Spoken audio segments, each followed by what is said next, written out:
Cédric Raziel, periodista y autor. Sí. ¿Eres autor de varios libros o el más reciente, el que acabas de presentar en la Feria del Libro en Guadalajara, es tu primer libro? Bueno, mi segundo. Tu segundo libro. Sí. Todavía no tengo tanto repertorio, pero espero irlo ampliando. ¿Cuál es el título del libro que presentaste hace unos días en la Feria del Libro en Guadalajara?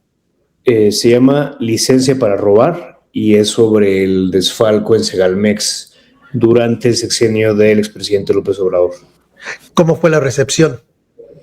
Bien, estuvo llena la sala y eso nos satisface mucho a mí y a mi amiga Georgina Cerega, que es con quien escribí este libro. Estuvo lleno y nos presentaron excelentes colegas, Julio Astillero, Carlos Pérez Ricard, que fueron pues, muy generosos por presentarnos con sus discursos, ahí con una advertencia sobre la libertad de expresión en este sexenio, sobre el acoso, las presiones a los periodistas que se atreven a denunciar la corrupción, porque pues ahorita vamos a hablar de ese caso, pero se está volviendo peligroso en este país abordar la corrupción, desenmascarar a los corruptos, porque no tienen la piel muy delgadita, ¿verdad? Además de corruptos son sensibles, ¿no? Entonces, son sensibles.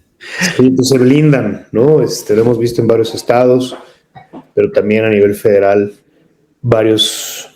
sabemos de varios casos, ¿no? De funcionarios, exfuncionarios, abogados que están ahí usando el poder judicial y a los jueces para silenciar a periodistas.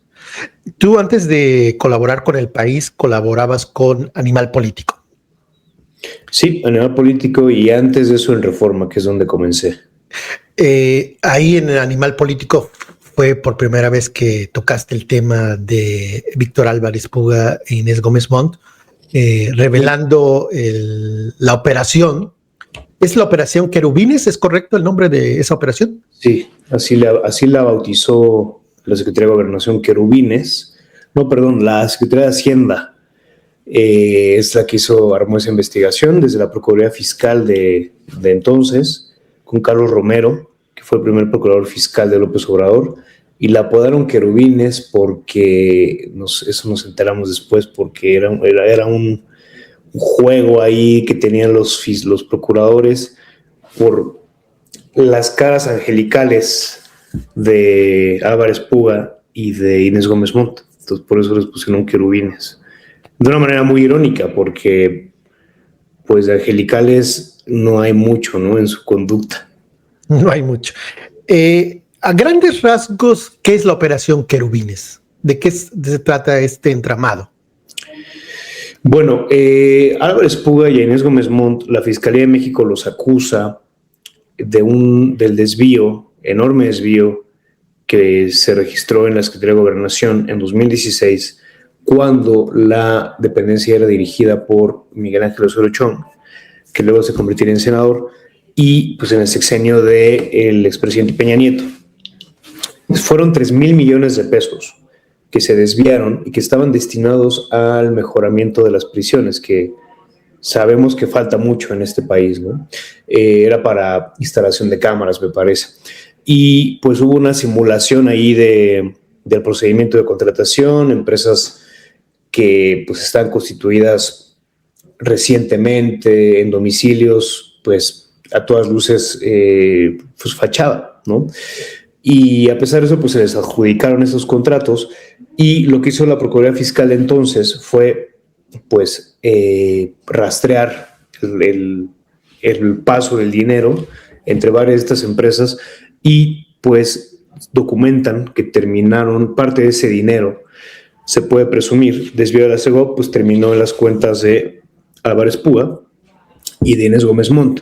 Ellos dos se colocaban en la nómina de estas empresas fantasma, entonces era como si fueran empleados y las empresas fantasma pues les pagaran. Ese es a grandes rasgos la operación Querubines. Y bueno, lo que hicimos ahora recientemente en el país fue es que accedimos a una sola auditoría, a una empresa de esa red que desvió dinero de SEGOV y a las cuentas de un prestanombres de esa red. Lo que se desvió en la operación Querubines fueron 3,000 millones de pesos. Esta auditoría que consultamos nosotros solo es por 125 millones, es decir, es una fracción pequeña, digámoslo así, que no lo es en realidad, pero es una muestrita, digamos, de todo ese universo que fueron los 3,000 millones. Y pues a partir de las facturas emitidas por esas mismas, por la empresa esta que se llama Gupea y el prestanombres, pues se determinó que entre 2016 y 2017 transfirieron dinero por concepto de pago de nómina o de honorarios a 89 personas, que son las que ponemos ahí en esa nota, ¿no? Que hay familiares de políticos, familiares de empresarios, gente de la farándula, pero también, digo, esos son los grandes nombres en esa lista, pero también a notarios, a funcionarios del Poder Judicial, a empresarios también. Entonces, lo que yo diría que esa lista tiene su valor. El valor de esa lista radica en que pues, te demuestra, es una pequeña muestra de cómo operaba la red y sobre todo cuál era el perfil de los beneficiarios de la red de corrupción de Álvarez Puga. Álvarez Puga, Víctor Álvarez Puga, ¿cuál es su profesión? ¿A qué se dedican la familia, él y su hermano Alejandro Álvarez Puga? Bueno, pues son abogados. De Álvarez Puga, con entera certeza te digo, abogado fiscalista, entonces es alguien que le entiende a estas cosas. Un poco la trayectoria que vale la pena retomar de Álvarez Puga es que él se vincula con, digamos, su maestro, el mentor de su esquema de corrupciones, se llama Sergio Castro, que es un oaxaqueño que comenzó el negocio del desvío de recursos y de la evasión fiscal con el tema del outsourcing. Es decir, lo que ofrecía el despacho de Castro, que es donde inició también Álvarez Puga, era pues básicamente pues subcontratar empleados de las empresas para pues eso, para evitar el pago del seguro social, por ejemplo. Ahí el mayor quebranto era el seguro social, quitarle ese peso a la empresa principal y bueno, que lo asumieran empresas pues también fantasma.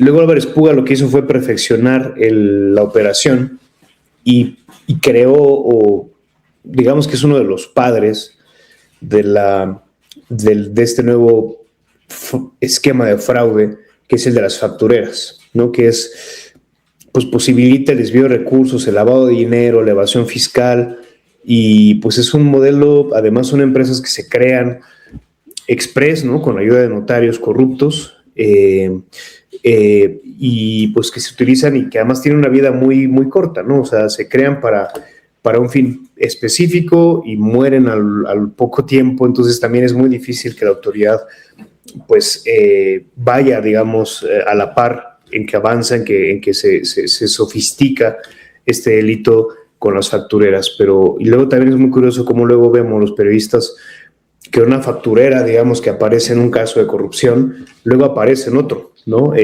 Como si estuvieran conectados. La verdad es que no, más bien lo que pasa es que estas empresas factureras pues se alquilan al mejor postor y se prestan para un fin específico, que es pues eso, lavar dinero, básicamente lavar dinero y evitar el pago de impuestos. Entonces es un modelo que a México, al país, le drena recursos millonarios por donde lo quieras ver, y que yo diría que ahora mismo pues sigue siendo el principal problema de corrupción en México, además porque entre los clientes de estos esquemas hay de todo. Hay políticos, hay gobernantes, hay empresarios, hay gente de la farándula, es decir, por eso titulamos la nota como que Álvarez Puga atenaza a la vida pública de México, y también insistimos en la figura de que pues, es una bomba de tiempo, porque Álvarez Puga yo creo que tendrá mucho que declarar en México acerca de quiénes eran sus amigos, quiénes eran sus clientes, quiénes lo protegían, quiénes le ayudaron a empoderarse como el rey de las factureras en su momento. Varios nombres mencionas en tu investigación. Está Ricardo Monreal Pérez, el hijo de Ricardo Monreal, Fernando Reina, también un ex esposo de la hija de Salinas Pliego.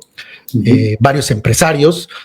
¿Cuál es el rol de Ricardo Monreal Pérez? ¿Por qué está el nombre de Ricardo Monreal Pérez, el hijo de Ricardo Monreal, en esta lista? ¿Qué es lo que hizo este joven?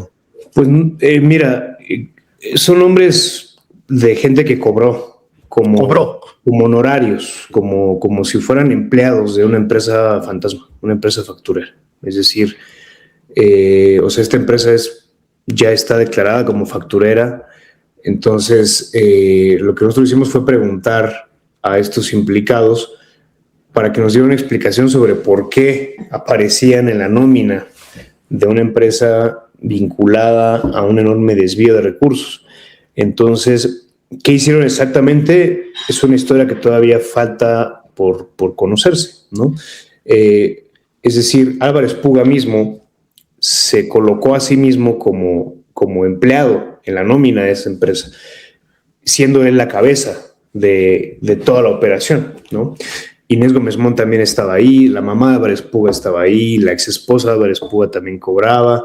Es decir, yo me imagino que hay un montón de roles cubiertos, debe haber quizá pago de favores, pero eso no lo puedo saber con certeza. Es decir, por eso te digo que todavía nos falta rascar más para saber a razón de qué estos personajes cobraban de un modelo de este tipo, ¿no? De corrupción. Ya, insisto, denunciado, es la razón por la que se está pidiendo la extradición de Álvarez Puga a Estados Unidos.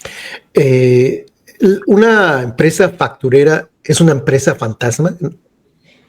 Sí, no es una empresa real, es una empresa de papel. Exacto. Aquí hay una discusión técnica porque de manera común se dice que las facturas que emiten son falsas, pero realmente no, las facturas son reales. Lo que es falso es la operación que dicen haber prestado, ¿no? Pero en realidad es una manera de justificar estos traspasos de dinero finalmente. Y bueno, ahora mismo hay una reforma, este gobierno está impulsando una reforma al Código Fiscal, precisamente también en un intento por darle más herramientas a las autoridades para este cáncer que son las factureras y que pues nos afectan mucho por lo que te digo, por el desvío de recursos, pero también por el impago, el no pago de impuestos. Es brutal la sangría de dinero público que se está yendo por este esquema, del que pues las autoridades nos dicen a nosotros que uno de sus grandes promotores fue justamente Álvarez Puga.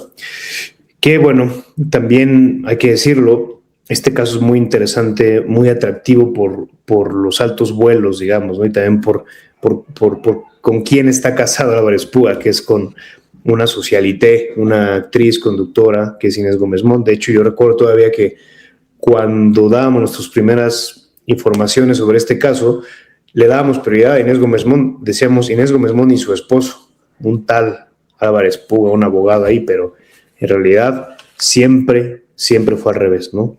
Esto, sin embargo, no le resta responsabilidad a Inés Gómez Mont, porque la Fiscalía también a ella la denuncia como partícipe en este modelo. Y ella se ha beneficiado, porque dices que ahí también aparece el nombre de Inés Gómez Mont. Claro, los sí, pagos, ¿no? Es de los que más cobraron, ellos cobraron millones de pesos. Si te das cuenta, hay sumas considerablemente pequeñas, relativamente pequeñas ahí, por ejemplo, lo que ponemos de el hijo de Arturo Montiel, el hijo de Monreal, pues es comparativamente poco dinero, si tú lo quieres ver así, pero por eso hay que insistir en que esto es solo una fracción de esa red. Habría que meterse a revisar las demás, las facturas emitidas por las otras empresas factureras de la red y veríamos otros nombres de los que nosotros sabemos que están implicados en esa red, pero que en esta auditoría no salieron, pero que si revisamos a las demás saldrán inevitablemente. No, esto yo creo que va a terminar sabiéndose y bueno, va a ser interesantísimo qué va a hacer la Fiscalía con este caso, porque están implicados gente de todo tipo, de todos los niveles, de todos los colores, de todos los partidos. Es bastante transversal. Bueno, y esto también es importante, colega. ¿Por qué ha sido tan difícil procesar este asunto de Álvarez Puga? Porque gozó de protección no te imaginas a qué nivel, en varios sexenios, principalmente con Peña Nieto, pero también durante el gobierno de López Obrador. Es decir, la Fiscalía y la Procuraduría Fiscal tuvieron que hacer una pinza, una movida muy sutil y eso, silenciosa y estratégica para poder judicializar el asunto ante el juez y que el juez librara esa orden de aprehensión en 2021 contra este matrimonio. Un poco a espaldas de quienes los protegían desde el gobierno federal de López Obrador. Eso es de lo más impactante, al menos a mí me lo pareció en su momento cuando me enteré de estas cosas. Y me llama la atención ahora, y para bien, el hecho de que en este gobierno de la presidenta Sheinbaum, pues ella declare públicamente, vamos contra eso, ¿no? Que no haya impunidad. Es decir, probablemente esos amarres, esos pactos de impunidad, de protección, ya se están cayendo, y en este sexenio pues puede que no estén teniendo esas personas que le daban protección a Álvarez Puga, estén perdiendo influencia ya, y por eso digo, yo diría ojalá que lo traigan, ojalá que lo traigan y que avance este caso y que sea público, y entre más público mejor, yo creo. ¿Cuál es el papel de Osorio Chong en esta trama? ¿Cuál es el papel de él? Bueno, es una gran incógnita porque a Osorio Chong no lo incluyen en la denuncia de la Fiscalía. ¿Hay depósitos hacia él? ¿Depósitos? No, hasta donde yo sé. No. Hasta donde yo sé, no. Y lo que revisé tampoco lo indica. Pero bueno, este desvío ocurrió en su administración, ¿no? Ocurrió en su gestión. Lo que sí recuerdo es que el que era el titular de las prisiones, de este órgano desconcentrado de las prisiones, creo que ya está detenido, creo que está vinculado a proceso, uno que otro funcionario ahí menor de la Secretaría de Gobernación, uno que otro prestanombres, igual ya sabes, un poco lo típico en estos casos donde los grandes responsables no rinden cuentas. No hay un señalamiento, o más bien, no hay una investigación abierta en contra de Miguel Ángel Osorio Chong. No, para nada. Cero. No, para nada. Cero. Y eso a mí me parece que fue una decisión política, en realidad. Como muchas cosas que suceden, como se procesan muchas cosas en México, con otros casos de corrupción, se deja inexplicablemente a gente fuera, inexplicablemente se incluye a otras veces, es decir, hay chivos expiatorios, en fin, hay maniobras espectaculares, 20 órdenes de aprehensión, por ejemplo, de un solo golpe, pero nunca hay sentencia, pura vinculación a proceso, pura prisión preventiva, es decir, a ver hasta dónde llega este asunto. Yo creo que es, insisto, de lo más interesante, ¿no? Además, porque combina política, corrupción y revistas del corazón, ¿no? O sea, yo recuerdo también en Animal Político, ahí revelé lo de la casa de Cher, ¿no? O sea, de cómo ellos, apenas estábamos jalando el hilo, ¿no? Pero para mí en ese momento esto hablaba de un poco el nivel de desconexión, digamos, de pérdida de suelo, porque no solo es querer vivir bien y con lujo, sino además están tras el símbolo, ¿no? Es decir, aquí vivió una de las actrices y cantantes vivas más importantes de la actualidad. Quiero esa casa y puedo. Es la fortuna que ellos construyeron en Miami, sobre todo, que es donde viven, es tremenda. Es demasiado el dinero que invirtieron, y del que, bueno, pues ahora, cuando inicie, si es que logran traer a Álvarez Puga a México, pues tendrán que dar explicaciones. No sé si registraste en esa nota de Animal Político, cuando diste a conocer lo de la mansión de Cher, el arte, los cuadros, las pinturas que tenían ahí. Había había una pintura, un cuadro de Botello, y cuando me metí a ver ese video de la casa de Cher, porque cuando aparecen esas imágenes de esa propiedad de Cher, cuando está a la venta, cuando sale a la venta, es como literalmente estaba viviendo Víctor Álvarez Puga e Inés Gómez Montt. Todas esas imágenes de lo que ves es como vivían ellos. Y ahí aparece un cuadro de Botello, y luego ese mismo cuadro aparece en la mansión, no en la mansión, en el rancho, cerca de la mansión de Donald Trump, y me di a la tarea de investigar cuánto costaba ese cuadro, porque es original. $1 millón, el cuadro de Botello. $1 millón, o sea, casi 100 millones de pesos, es que es demasiado. O sea, y a una galería ahí en Miami, le mandé la réplica, la foto de ese cuadro, y decía que está, no me dieron detalles quién lo compró, pero sí me dieron detalles que fue vendido, y cuando buscas $1 millón. Es una opulencia, ¿no? Pues sí, es demasiado descaro, yo creo. Pero pues yo le doy un voto de confianza a esta nueva fiscalía, a esta nueva administración, bueno, no nueva, llevo un año la administración de la presidenta Sheinbaum. Y yo creo que este es justo uno de esos casos modélicos, ¿no? Donde demuestras sí o sí qué tanto estás dispuesto de ir hacia adelante, por todos los intereses que se pueden tocar. ¿Quiénes están, además de Ricardo Monreal, de Fernando Reina, de la pareja o expareja de la hija del dueño de TV Azteca? ¿Quiénes están más en esta lista? Bueno, decía yo, el hijo de Arturo Montiel, ex gobernador del Estado de México, patriarca del Grupo Atlacomulco, padrino político de Enrique Peña Nieto, y un nieto del Baestre Gordillo, un hijo de Mónica Arriola, la fallecida Mónica Arriola.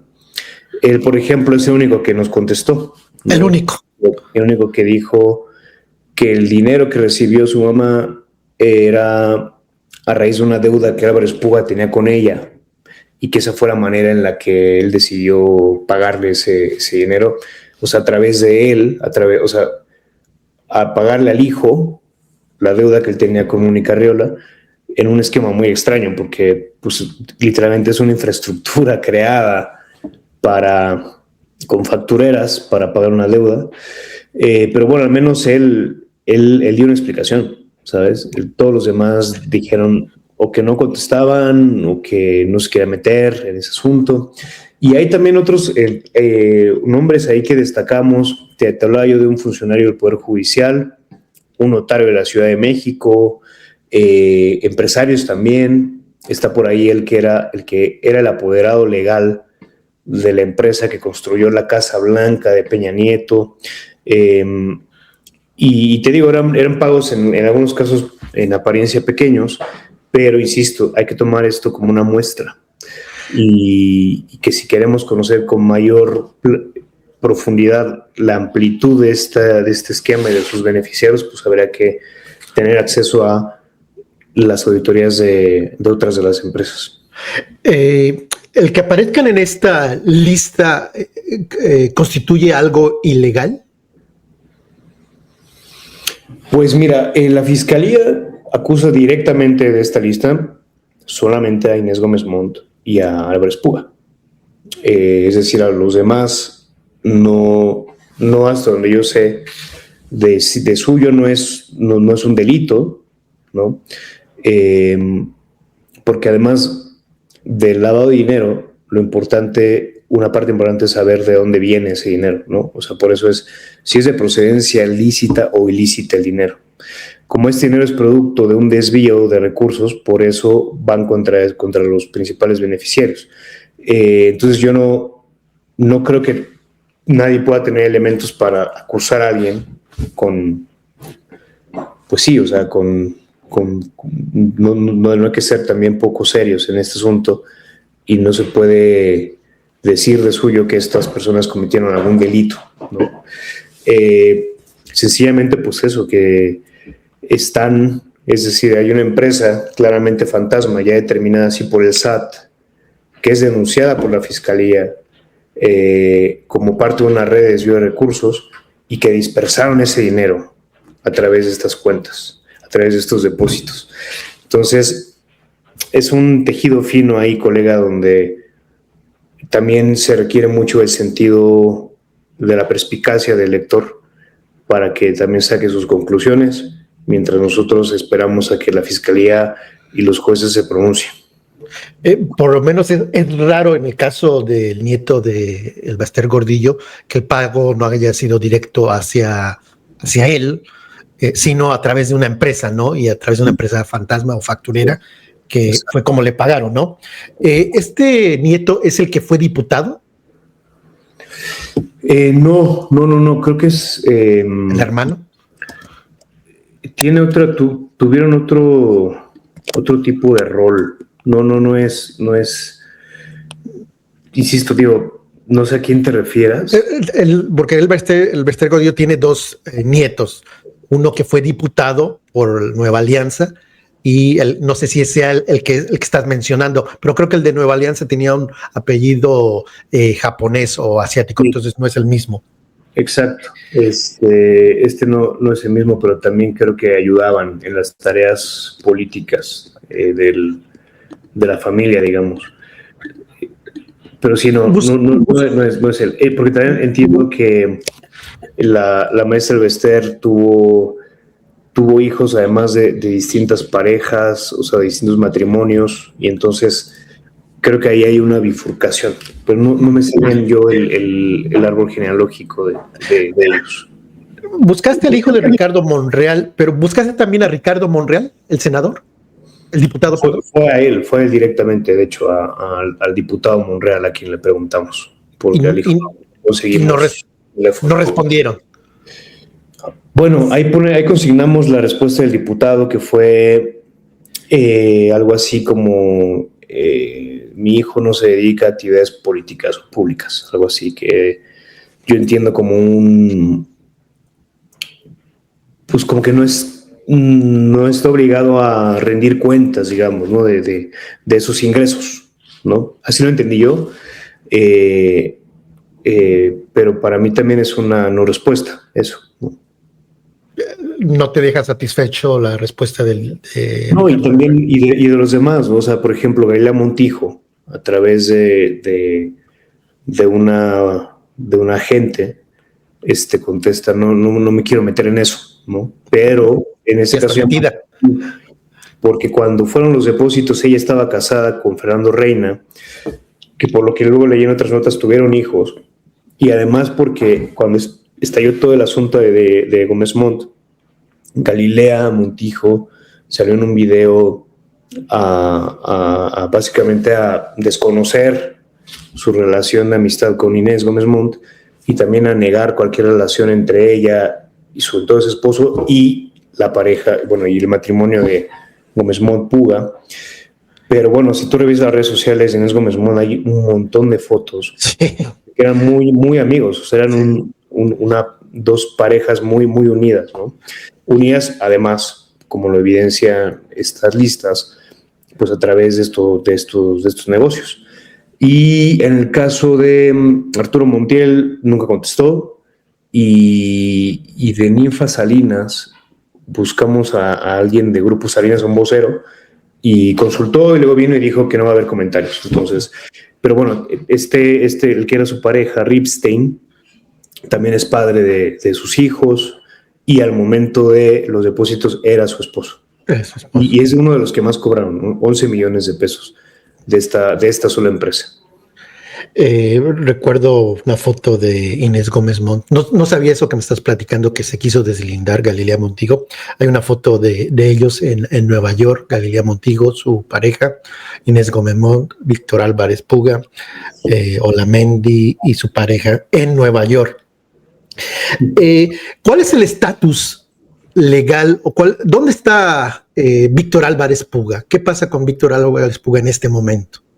Pues mira, él está detenido en un centro de detención migratoria en Miami, pero por un asunto relacionado con su estatus, de su situación de estancia en Estados Unidos, porque él entra a Estados Unidos desde 2021, desde principios de 2021, con una visa de turista, y cuando está a punto de que se le venza, sale del país a las Bahamas, donde podemos presumir que también tendrá algún inmueble, algunas cuentas en este paraíso fiscal, y regresa, pero vía barco, y no le revisan, no hay el chequeo migratorio.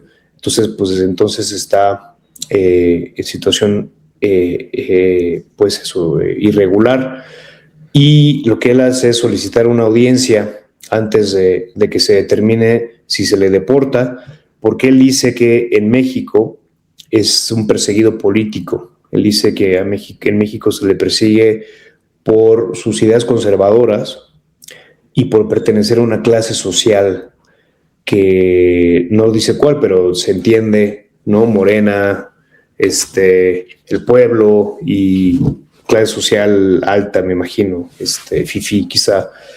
Entonces él dice que son razones puramente políticas por las que se le busca en México, y claro, no habla de ninguna de estas acusaciones en su contra por corrupción, básicamente. ¿Cuáles son las posibilidades de que salga de ese centro de detención Álvarez Puga, salga y no sea retornado a México? Pues mira, no sé, yo creo que pocas, porque la presidenta ha sido muy contundente, muy breve, pero muy contundente en decir en la conferencia mañanera que se está pidiendo su extradición. O sea, yo veo la intención de traerlo a México. Sería extraño, sería lamentable que Estados Unidos decida finalmente no hacerlo, ¿no? Pero yo creo que sí son pocas las posibilidades de que la libre esta vez Álvarez Puga. Ahora hay que decir, él es el que está emproblemado. Inés Gómez Montt, por lo que yo también ya he leído de otros colegas, está libre. Ella finalmente pues sigue gozando de estos beneficios. ¿Por qué ella no fue detenida? Porque ella sí está legalmente en Estados Unidos como residente. Pues mira, de ella no lo sé. Yo esto que te digo de Álvarez Puga, yo me imagino que no. De esto que te digo de Álvarez Puga, pues lo sabemos porque es un documento judicial donde aparece este background, ¿no? De cómo entró y demás, y por qué fue detenido. De ella, pues yo creo que no hay manera de saberlo, porque debe ser un asunto pues muy, muy privado. Es correcto, de acuerdo a lo que está en el documento. No fue que Víctor Álvarez Puga estaba en un lugar público, en un Home Depot, y lo apañaron. Tenía una orden de captura, ¿no? O de detención. Sí, pero por el asunto enteramente migratorio. Migratorio. No tenía que ver con nada con lo de México. No.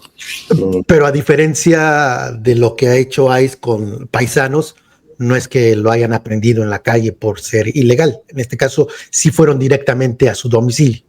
Exacto. Bueno, no sé si fue en su domicilio, pero había una petición de detenerlo por su situación irregular. O sea, claro, hay una diferencia. No es de esta manera tan horrenda, con un sesgo racista de que ven a nuestros paisanos allá con apariencia latina y entonces los agarran, ¿no? Sino con él pues hubo una petición expresa por su situación irregular, de la que tiene registro Estados Unidos. ¿Qué posibilidades haya de que ya regrese a México y de que él hable, de que él decida soltar más nombres? ¿Crees que sería la salvación de Víctor Álvarez Puga decir quiénes estaban en esa trama, en ese entramado, sus colaboradores, sus contactos políticos? ¿Crees que sea la salvación y crees que cante? Bueno, pues sí, o sea, podría por si la Fiscalía le ofrece el famoso criterio de oportunidad, ¿no? Que es que colabore como testigo y que le ayude a la fiscalía a llegar a más involucrados de mayor nivel, pues yo me imagino que podría convenirle a Álvarez Puga, porque pues también es verdad que no actuó solo, también es verdad que muchos otros se beneficiaron de sus servicios y le dieron protección y él a cambio les pagaba de alguna manera, ¿no? Hay mucha información todavía que no hemos publicado, colega, porque viene más. Viene más y en algunos nos falta apretar un poquito más y confirmar cositas, pero hay muchos todavía de los que no hemos hablado y pues van a terminar siendo expuestos. Perfecto. Actualmente la mansión donde está radicando, o no sé si esté radicando, está a la venta. ¿Cuánto están pidiendo? ¿$7 millones? ¿8 millones de dólares por la mansión? No recuerdo cuánto. Yo tampoco me acuerdo, la verdad. Porque pues no son baratas, digamos. No son baratas. Vendieron el rancho, vendieron la casa de donde vivían de Cher, luego el rancho lo vendieron. Vendieron un penthouse que tenían allá también en Miami, y está a la venta la actual propiedad. ¿Hay más propiedades? Bueno, yo encontré una que pongo la nota de la ex esposa de Álvarez Puga, que está también en Miami, me imagino, porque les gusta mucho Miami. Sí, en Miami, de 2.5 millones de dólares, con Rosario Arnaud de la Torre, comprada a través de la empresa Grupo Greca LLC. Bueno, es lo que... Pero esta es de ella, me parece, o sea, no... Es de ella, pero bueno, ya aparece en la nómina acá de Álvarez Puga y de hecho acá en México también ella forma parte como accionista en varias empresas donde está Álvarez Puga, es decir, todavía hay una vinculación entre ellos dos, y más por lo que te digo pues está en la nómina de estas empresas fantasma de Álvarez Puga. Finalmente, Cédric Raziel, ¿tú cuándo publicaste exactamente sobre la operación Querubines? ¿En qué año fue? En 2021, en cuanto salió, yo todavía estaba en Animal Político. 2021, en cuanto salió la orden de aprehensión. En cuanto salió la orden de aprehensión. Y contra él conseguimos, no fui yo solo, también mis colegas Manu Ureste y Arturo Ángel le dimos seguimiento a este caso y publicamos cómo fue el desvío, el mecanismo, la simulación de los contratos, la simulación de estos estudios de mercado. Publicamos imágenes de cuáles eran los domicilios fiscales de estas empresas que eran a veces terrenos francamente baldíos, o sea, no lo puedes creer, pero es como operan siempre estas empresas fantasmas, es decir, agarran ahí algún prestanombres, le roban la identidad o le pagan y pues que al final terminan en problemas porque son los que terminan deteniendo como apoderados legales de las empresas, pero bueno, como te decía, pues los verdaderos artífices y beneficiarios pues siguen gozando de impunidad. Tu nota en ese entonces, ¿cuánto antes había salido la orden de aprehensión? Yo creo que 2 días, o sea, 2 días. En cuanto salió pudimos conseguir esos documentos y lo contamos todo ahí. Pero te digo, yo le pediría esto fue en septiembre de 2021 y hubo cambios importantes en el gabinete de López Obrador por esas fechas. Habrá que hacer memoria para saber qué cambios hubo que posibilitaron que esta presión, exacto, que esta una presión saliera, ¿no? Ahí lo dejamos tarea. ¿Crees que lo que tú estabas, porque me imagino que ya llevabas tiempo, no fue 2 días antes que empezaron a investigar, ya llevas un tiempo investigando? Sí, ya estábamos, ya los teníamos en el radar, ya no recuerdo por qué, pero sí, o sea, llevábamos ya tiempo revisándolo, el caso. ¿Crees que haya sido, no un pitazo, pero que los haya puesto en alerta a ellos, que empezaron ustedes a excavar y de ahí huir? Yo pensaba que sí, porque pues para cuando se dio la orden de aprehensión ellos ya ni estaban en Ya México. no estaban. Esto fue en septiembre de 2021 y luego vino la ficha roja, pero luego viendo los documentos del juicio migratorio que te comentaba, el que hablaba de que había salido en avión y entrado en bote desde las Bahamas, en barco, hablaba de que desde enero de ese año estaban en Estados Unidos. Entonces, si se les puso sobre aviso, no fue exactamente días antes, ¿no? O el mismo día de la orden de aprehensión, sino desde antes. A mí me parece que eso pasó, porque es verdad que dentro de la Secretaría de Hacienda había muy importantes fricciones que estaban atorando, bueno, y también entre la Fiscalía y gente del gobierno federal de López Obrador, que estaban atorando la salida de esta orden de aprehensión, y que finalmente se logró, pero yo imagino que pues, se habrán enterado Gómez Montt y Álvarez Puga y decidido huir, o la otra es sencillamente les gustaba más Estados Unidos. Quizá también es más simple la respuesta y no habría que estar pensando en estas conspiraciones. Perfecto. Pues muchas gracias, Cédric Raziel, periodista de El País y también autor ya de 2 libros. El más reciente, si me puedes recordar el nombre. Es Licencia para robar, colega. Licencia para robar, y lo acabas de presentar en la Feria Internacional del Libro en Guadalajara. Exacto. Y fue muy buena la recepción. ¿Qué tan grandes son las ventas? Perdón que me desvíe un poco. ¿Qué tan redituable es publicar libros? La venta de un libro es de 5,000 ejemplares, 10,000, 15,000. Pues supongo que imagino que, pues mira, es difícil decirlo, hablar de manera abstracta de eso, porque depende de qué libro hagas, ¿no? Y de quién seas también. Hay colegas míos que son superventas, entonces todo lo que hacen se vende muchísimo, muy rápido, y otros más modestos. Depende también de si el libro, ¿qué ha pasado? No lo quieren censurar y entonces eso le da una segunda vida a la venta del libro. Muchos factores. ¿Vale la pena el esfuerzo de un libro? Pues, no sé, es una tarea muy ardua.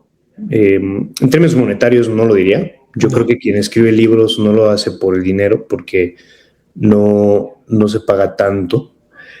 Y luego luego hacer un libro es muy, muy, muy, muy complejo, porque uno tiene su trabajo y debe buscar el espacio para escribir el libro en su tiempo libre. Pero lo que sí, y luego, bueno, puede que vengan presiones a raíz del libro, ¿no? Conocemos a algunos colegas que han sido demandados por parte de funcionarios muy, muy oscuros, entonces, o exfuncionarios muy oscuros. Entonces, pues, según la experiencia, puede que no sea tan grata la experiencia, pero yo sí valoro, pues, la oportunidad que te da un libro, a diferencia de un medio ordinario, de explayarte un poco más en eso, de presentarlo, de ir a presentaciones, de tener un contacto con el público de otra manera. Eso sin duda es muy, muy gratificante, y yo también eso lo valoro muchísimo. Hablas del caso de Hernán Gómez y de Julio Scherer. Es un ejemplo. Un ejemplo, ¿verdad? Claro. Las demandas en contra de Hernán Gómez por parte de Julio Scherer, ¿no? Claro, no solo él, quizás es uno de los más visibles, pero también en los estados tenemos este entramado entre poder judicial y legislativo, digamos, lo que están haciendo es crear condiciones de censura para nuestros colegas periodistas. Entonces es como un ambiente que yo estoy viendo de hostilidad hacia la prensa y sobre todo hacia las denuncias de corrupción. ¿Dirías a nivel estatal o a nivel federal? Pues a nivel federal también, por el caso que tú mencionabas. El de Hernán Gómez y Julio Scherer. Claro. Y que sigue demandado Hernán Gómez y se tiene que estar defendiendo, ¿no? Sí, hasta donde yo sé, pues eso sigue todavía. Pero bueno, pues ojalá que salga bien para él, porque lo que busca un funcionario demandando a un periodista por una cosa tan escurridiza como el daño moral, pues lo que quiere es no solo limpiar su nombre, sino además va a curarse en salud y evitar que se siga hablando de ese asunto, dar una lección, dar el ejemplo para que otros no se atrevan. Es decir, eso es súper peligroso. Es muy riesgoso para también la democracia. Pero bueno, aquí se está tolerando que hagan y deshagan, así que pues eso habla, para mí es preocupante. Preocupante, sin duda. Muchas gracias, Cédric Raziel, que te encuentran, si te quieren leer, en El País. Sí, ahí escribimos. ¿Escribes semanalmente o cuando tienes investigaciones las presentas? Pues todos los días, porque es un diario, pero bueno, luego pues hay esta oportunidad de publicar trabajos de largo aliento como esta, así que, pero todos los días estoy intentando publicar algo. Eso es lo que además debería hacer, es lo que me piden mis jefes, así que... Hay una segunda parte del trabajo sobre Álvarez Puga, una segunda y tercera parte. Bueno, como te decía, pues ahí tenemos cosas guardadas en la cartuchera que pues vamos a seguir investigando, ¿no? No como tal una segunda parte de esto, pero hay muchos pendientes, muchos hilos de donde jalar y que sin duda lo estamos haciendo. Perfecto. Pues muchas gracias, Cédric, por tu tiempo. No, a ti, Julio, qué gusto platicar contigo.